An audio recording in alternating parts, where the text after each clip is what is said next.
Hey gamers, thanks for tuning in to McShnasty Games. Today's video is going to be a review of Creature in the Well, developed by Flight School for the Nintendo Switch. The first thing I'd like to talk about from Creature in the Well is the story. You play as a robot named Bot C, who is supposed to go into an old abandoned facility and try to restart it in order to save a city called Mirage from being destroyed by a giant incoming sandstorm. As you begin your quest into the facility, a giant mysterious creature begins to warn you and also harass you while creepily watching from the dark depths. For those of you who are worried about the lack of story, don't, because the further you progress in the game, you will unlock more lore. Specifically at the end of each dungeon, there are journal entries that you can read that flesh out the story even more. Now onto the gameplay. The gameplay for Creature in the Well is probably one of its most unique aspects and one that I find the most entertaining. You can basically sum it up to Legend of Zelda top-down dungeon crawling meets pinball. You're given two main weapons to start off at the beginning. You're going to have a sword and a club. The sword is used to slow down, catch, and also charge up energy orbs. And the club is used to hit the orbs in the direction you're aiming or deflect the orbs coming back at you. There's different variations of the weapons that can be found in the game that give you certain attributes or bonuses. An example would be a sword that lets you see where your energy ball will go before you hit it. And then another example would be a club that slows down time a few seconds right before you swing it. One important thing I'd like to mention is that there are no enemies outright in Creature in the Well.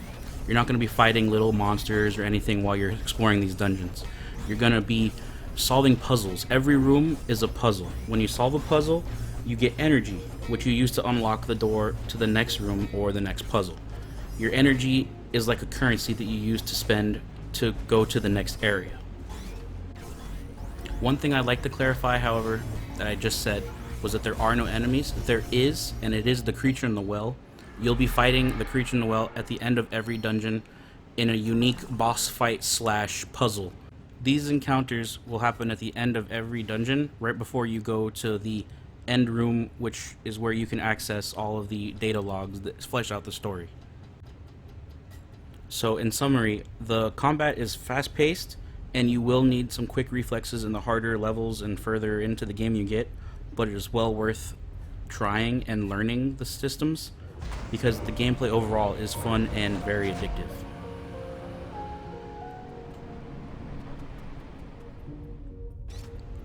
The final part of my review will be talking about the graphics and sound for Creature in the Well. So as you've seen during the review, you could tell it has a very heavily cel-shaded style, more so in line with a comic book than it would be with compared to Borderlands. But I feel that that brings out the vibrant neon colors and also helps the game stand out more compared to other indie games on the market. Even though a lot of them do use this style, the vibrant colors just pop, and then mixed with the sounds that the game uses, when you hear a energy ball bounce off of a wall and bounce off of your sword, and then you activate a switch, it's just really nice, and it all fits together very well. Here's a sample of the sounds just so you can hear them for yourself.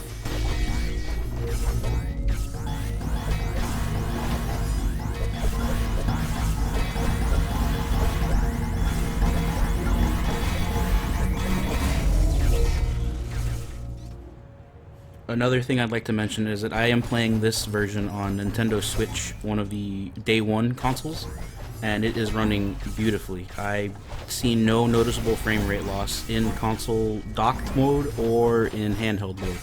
So if you were concerned about that for the Switch at least, there's nothing to be super concerned about. Maybe once or twice there'll be a little hiccup, but nothing that could break the game or mess you up enough to make you lose.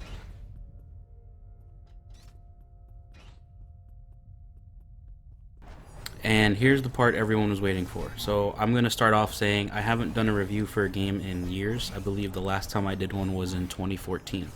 So for now, I'm just going to stick to my overall opinion and thoughts on the games. If you have any ideas on what you would like me to say in my reviews, please write them in the comments. So back to it. I highly recommend Creature in the Well to anyone who enjoys 2D dungeon crawlers like Zelda and stuff like that, and also anyone who enjoys hack and slash games, and especially anyone who enjoys pinball games. It's a weird twist to pinball in Zelda, but it works so well. So all I can say is I hope to see more games like this in the future, and also hope to see more games like this, especially from the creators of Creature in the Well Flight School. Alright, thank you gamers for watching, and please don't forget to like, comment, subscribe. You can also follow me on Twitch, Discord, Twitter, and Facebook. Thank you, and game on.